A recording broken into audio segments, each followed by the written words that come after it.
दोस्तों, मैं सत्यम दुबे आप सबका स्वागत करता हूं टेट मैथ विद कॉन्सेप्ट पे। हम लोग इस सेशन में पढ़ेंगे सबऑर्डिनेट क्लॉज के टाइप्स ऑफ सबऑर्डिनेट क्लॉज के बारे में पढ़ेंगे।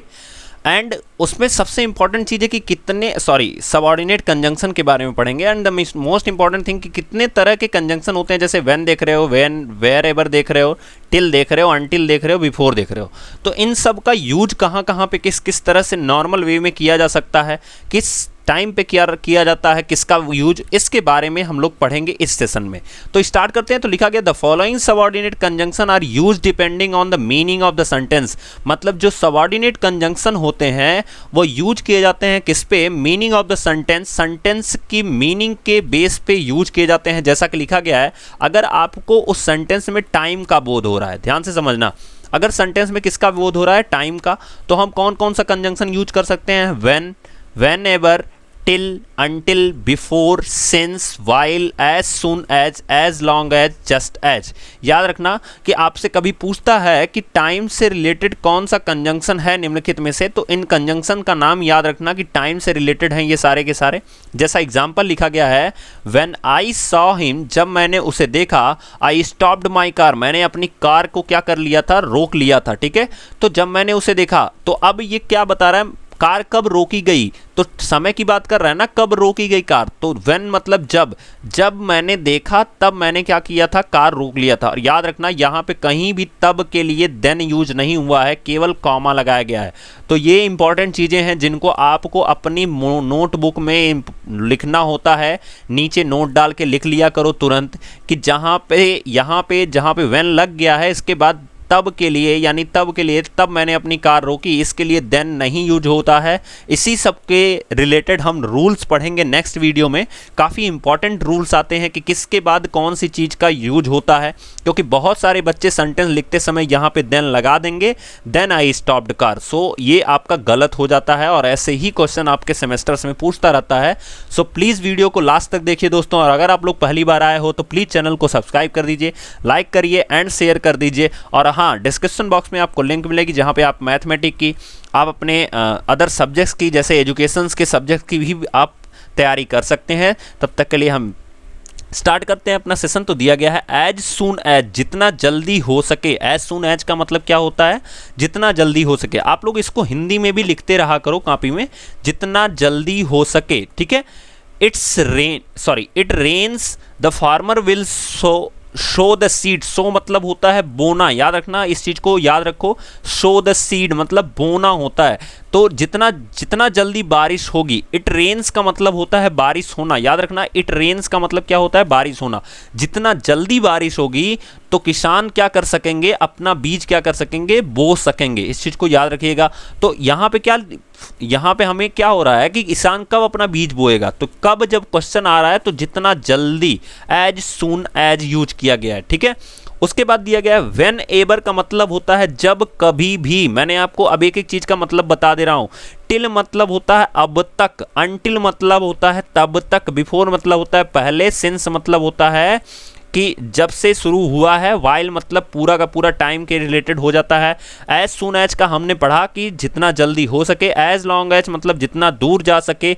जस्ट एज मतलब तुरंत की बात कर रहा है। क्लियर? अब इसके बाद हम बात करते हैं प्लेस का। तो प्लेस में हम किस तरह से सबऑर्डिनेट कंजंक्शन को यूज करते हैं, तो देखो आप यहाँ पे लिखा गया है वेयर, वेयर एवर। वेयर मतलब होता है कहाँ, मतलब अगर कहीं भी प्लेस की से क्वेश्चन ये निकल रहा है कि कहाँ की बात कर रहा है, और ये जहाँ कहीं भी। वेयर एवर का मतलब होता है जहां कहीं भी, मतलब जहां कभी भी मिलोगे वहां हम पीट देंगे। तो इस तरह का सेंस होता है। You can go wherever you want, मतलब तुम जा सकते हो जहां भी तुम जाना चाहते हो। ठीक है, तुम जा सकते हो जहां भी तुम जाना चाहते हो। अब यहाँ पे प्लेस की सेंस को डिनोट कर रहा है, इसलिए यहाँ पे क्या यूज किया गया है? वेयर एवर यूज किया गया है। नेक्स्ट दिया गया है कॉज, मतलब अगर आप कारण को दर्शाना चाहते हो तो क्या क्या दिखा सकते हो? तो सिंस दिखा सकते हो, बिकॉज दिखा सकते हो, और एज दिखा सकते हो, जिसमें सबसे मोस्ट दिखाया जाता है बिकॉज को। इसलिए याद रखना कि जब भी हम कारण को डिपेंड करेंगे, यानी कारण को दिखाने की कोशिश करेंगे, तो उसमें सबसे इंपॉर्टेंट हम क्या दिखाएंगे? बिकॉज को दिखाएंगे।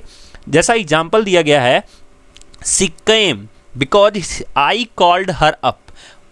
वह आई, ठीक है, क्यों आई? क्योंकि मैंने हर देखो कॉल्ड अप मतलब होता है पुकारना, बुलाना, याद रखना इस चीज को, पुकारना या बुलाना होता है कॉल्ड अप का मतलब, ठीक है। तो मैंने वह आई क्यों आई, क्योंकि मैंने उसे क्या किया था, बुलाया था, ठीक है। As he is a miser, miser means होता है कंजूस होता है, तो जैसा कि वह एक कंजूस है, नो वन लाइक हिम, कोई उसे पसंद नहीं करता है। देखो कामा का बहुत अच्छा खेल होता है और यहाँ से बहुत सारे क्वेश्चंस भी आते रहते हैं, सो इस चीज़ को ध्यान रखिएगा। नेक्स्ट दिया गया है पर्पज। पर्पज का मतलब होता है उद्देश्य। उद्देश्य में हम किस किस कंजंक्शन का यूज करते हैं, तो हम दैट का यूज करते हैं, शो दैट, फिर उसके बाद दिया गया है इन ऑर्डर दैट एंड लेस्ट का यूज करते हैं। तो याद रखना लिखा गया है number first example, we eat, हम खाते हैं, सो दैट, इसीलिए, वी मे लिव, हम खाते हैं इसलिए हम क्या हैं, जिंदा हैं। तो इस यहाँ पे क्या बताया गया, पर्पज बताया गया कि खाने का जो पर्पज है, यानी जिंदा रहने का जो पर्पज है वो क्या है, खाना। अब कुछ लोगों के खाने का पर्पज होगा जिंदा रहना और कुछ लोगों के जिंदा रहने का पर्पज हो सकता है खाना, तो ये अब उनके ऊपर डिपेंड करता है कि किसका कौन सा पर्पज होता है। नेक्स्ट दिया गया है रन फास्ट, तेज दौड़ो, लेस्ट, नहीं तो। देखो यहाँ पे क्या होता है, नहीं तो का सेंस आएगा लेकिन ये पर्पज को बता रहा होता है। रन फास्ट, तेज दौड़ो, you should miss the train, नहीं तो तुम क्या कर दोगे, ट्रेन को मिस कर दोगे, ठीक है। उसके बाद अगर हमें रिजल्ट शो करना होगा दोस्तों, तो हम कौन कौन सा कंजंक्शन यूज कर सकते हैं, तो शो दैट का हम यूज कर सकते हैं कंजंक्शन, यानी शो और दैट के बीच में हम कुछ लिख सकते हैं यहाँ पे। फिर सच दैट का भी यूज कर सकते हैं, ठीक है।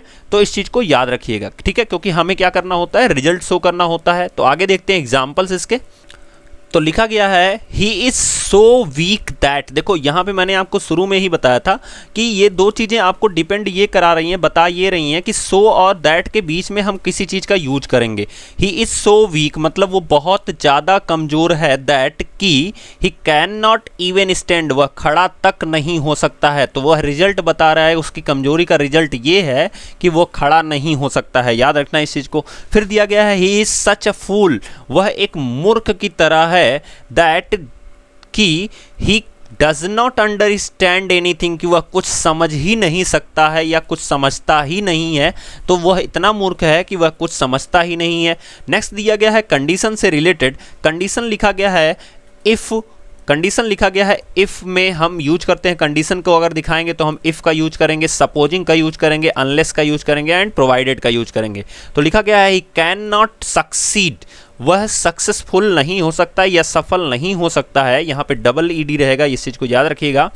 He can not succeed unless, कब तक, जब तक, ही वर्क्स हार्ड, वो जब तक मेहनत नहीं करेगा तब तक वो सक्सीड नहीं हो सकता है। देखो अब यहाँ पे दो तरीके से इसको बना सकते हो, if he works hard he can succeed.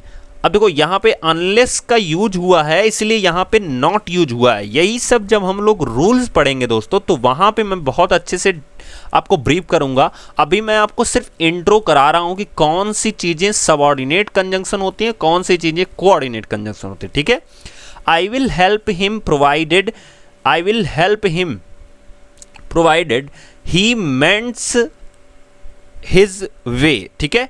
मतलब मैं उसे हेल्प करूंगा, क्यों करूंगा, क्योंकि ही मेंट्स हिज वे, वो अपना रास्ता खुद क्या कर ले, बना ले या बनाता है, इसलिए मैं उसे क्या करूंगा, मतलब उसको हेल्प प्रोवाइड करूंगा। फिर दिया गया है मैनर। मैनर में क्या यूज किया गया है, एज, एज इफ, एज दो, एज फॉर, एज, ये सब मैनर के यूज किए गए हैं। मैनर मतलब होता है तरीका, अगर किसी तरीके को आप दिखाओगे, जैसे लिखा गया है स्कॉल्डेड मी, उसने क्या किया है, मुझे स्कॉल्ड किया है, as if he were my father, ठीक है। स्कॉल्ड मतलब होता है, ही स्कॉल्डेड मी मतलब होता है कि जैसे इन द सेंस गाली वाली से मतलब होता है, ठीक है। वह इस तरह से मुझे डांटा है कि जैसे कि वह मेरा बाप है, इस तरह से इस सेंटेंस का कहने का मतलब आ रहा है, या बाप इन द सेंस की फादर। फिर लिखा गया है note, if as denotes the reason, अगर एज किसी रीजन को डिनोट कर रहा है, याद रखना ये नोट्स से क्वेश्चन बहुत ज़्यादा आते हैं। अगर एज शब्द जो है वो किसी रीजन को डिनोट कर रहा है, it is not followed by so, तो वहाँ पे सो नहीं लगेगा, क्लियर। जैसा कि यहाँ पे लिखा गया है as I was ill so I could not come, तो सो मैंने बताया था कि ऐसी जगहों पे सिर्फ कामा से काम चलता है, यहाँ पे फिर कंजंक्शन नहीं लगता है। यही सब चीज़ें होती हैं जहाँ से आपसे गलतियाँ होती हैं कि आपको दे देगा करेक्ट द फॉलोइंग सेंटेंसेस, तो आपको यहाँ पे जब एज लग गया है तो सो नहीं लगेगा। बहुत सीधी भाषा में याद रख लो, अगर किसी भी सेंटेंस में एज लग गया है और वो रीजन को प्रेजेंट कर रहा है तो वहाँ पे सो नहीं लगेगा। नेक्स्ट दिया गया है since is also not followed by so, जो सिंस होता है वो भी उसके पास भी सो नहीं लगता है, जैसा कि यहाँ पे लिखा गया है since he is a liar, कि जैसा कि मानते हैं कि वह एक झूठा है, वह झूठा है, ठीक है। सो इसलिए तो यहाँ पे सो यूज नहीं होगा, यहाँ पे सिर्फ कॉमा का काम होगा। I do not trust him, मैं उस पर ट्रस्ट नहीं कर सकता हूँ। फिर लिखा गया है कंपैरिजन अगर किसी चीज़ का करना होगा तो यहाँ पे as so as and then का यूज हम कर सकते हैं।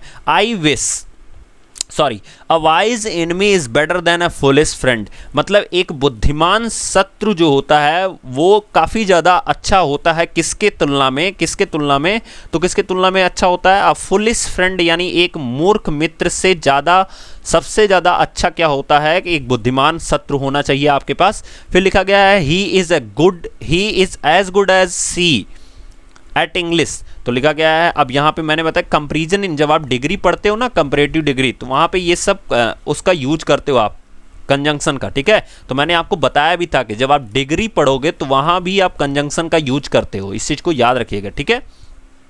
नेक्स्ट दिया गया है नोट में लिखा क्या गया है कि सो एज, फिर लिखा गया है as is used to make a comparison between two person और टू थिंग, ठीक है, बिटवीन टू पर्सन और टू थिंग, जैसा कि हमें पता है ये कंपैरेटिव डिग्री में यूज होता है। सो इसलिए हम कह सकते हैं कि ये जो सो एज है और एज सो एज है, ये दोनों दो लोगों के बीच में कंपैरिजन करने में यूज किया जाता है।